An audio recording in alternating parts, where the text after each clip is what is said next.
औज़ुबिल्लाहिमिनश्शैतानिर्रजीम बिस्मिल्लाहिर्रहमानिर्रहीम। रोशनी हयात के चैनल में तफसीर का सिलसिला एक बार दोबारा से शुरू करते हैं।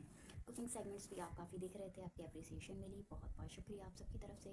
तफसीर के सिलसिले को आगे बढ़ाते हैं मुताला कुरान हकीम के हिस्सा पंजुम के साथ। ठीक है, इसमें हिस्सा पंजुम है जिसमें हमारे पास एक बहुत बड़ी आयत और एक बहुत बाबरकत आयत है जिसका नाम है सूरह इनआम।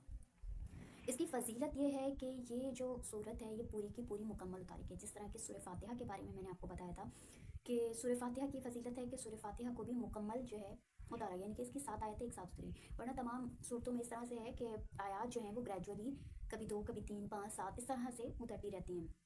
इन दो सूरतों में एक सूरह फातिहा जो मुकम्मल तौर पर पूरी 7 आयात जो है वो एक साथ उतारी गई। इसी तरह सूरह इनाम, इसमें भी इसको फजीलत हासिल है कि इस पूरी सूरत को, और ये खासी बड़ी सूरत है, इसको मुकम्मल तौर पर एक साथ उतारा गया। और उसकी इससे भी फर्जी फजीलत ये है कि इस सूरत को, वैसे तो हज़रत जिब्राइल अलैहिस्सलाम वही की सूरत में लाया करते हैं, लेकिन इस सूरत को 70,000 फरिश्ते इस पूरी सूरत को लेकर उतरे हैं।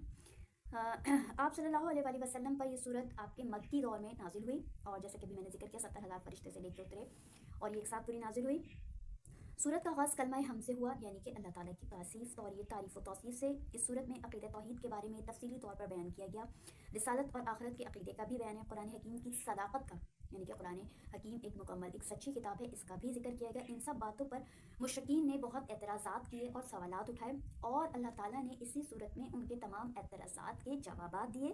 और हज़रत इब्राहीम अलैहिस्सलाम का भी कुछ हिस्सा इसमें तफसील से बयान हुआ है, और इसके अलावा बाकी 17 अम्बिया कराम अलैहिस्सलाम के नाम उनके ज़िक्र के साथ बयान किए गए हैं। तो इसकी तफसीलात करेंगे हम इस तरह से कि हम इसको शुरू में जो इसके 8 रुकू हैं उनमें आपको बताते हैं कि पहले रुकू में मुशरिकीन ने क्या एतराज़ात किए, जिसके अल्लाह ताला ने उन्हें जवाबात दिए जो नबी करीम सल्लल्लाहु अलैहि वसल्लम ने मुशरिकीन को दिए। उनके शुरू के जो एतराज़ात थे, जो ये बुक है इसमें सवालात की सूरत में दिए गए हैं। अगर आप ये बुक को कॉपी करेंगे, इनको जो है पढ़ेंगे, तो आपको ये अच्छी तरह से समझ में आएंगे।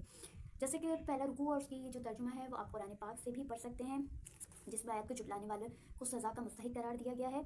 अच्छा, तो मुशरिकीन के जो एतराज़ात थे उसमें यह था कि मुशरिकीन अल्लाह की आयत का मजाक उड़ाते हैं और उनसे मुँह फेर लेते हैं, उन्हें जुटलाते हैं। मुशरिकीन को एतराज़ था, दूसरे एतराज़ की बात कर रही हूँ, कि रसूल अल्लाह सल्लल्लाहु अलैहि वसल्लम को फ़रिश्ता बनाकर क्यों नहीं भेजा। या मूसा अलैहि सलाम के दौर में भी कहा कि अगर तुम रसूल हो तो तुम कोई फ़रिश्ते क्यों नहीं हो, तुम हमारी तरह एक आम इंसान क्यों हो। यहाँ अल्लाह ताला इन एतराज़ात के जवाबात इस तरह से देते हैं कि अल्लाह ने उन्हें बताया, पहले एतराज़ के जवाब की बात कर रही हूँ जहाँ ये मजाक उड़ा रहे हैं अल्लाह की कुरानी आयत का, तुमसे पहले जितनी भी कौमों ने अल्लाह की आयत का मजाक उड़ाया है, अल्लाह ताला ने उन सबको हलाक कर दिया और दर्दनाक अजाब दिया। अब दूसरे एतराज़ की बात करें, जहाँ पे अल्लाह ताला से ये नबियों से जो रसूल आए उनसे ये सवाल करते हैं कि तुम फरिश्तों की सूरत में क्यों नहीं, अल्लाह ने तुम्हें फरिश्ता क्यों नहीं बनाया।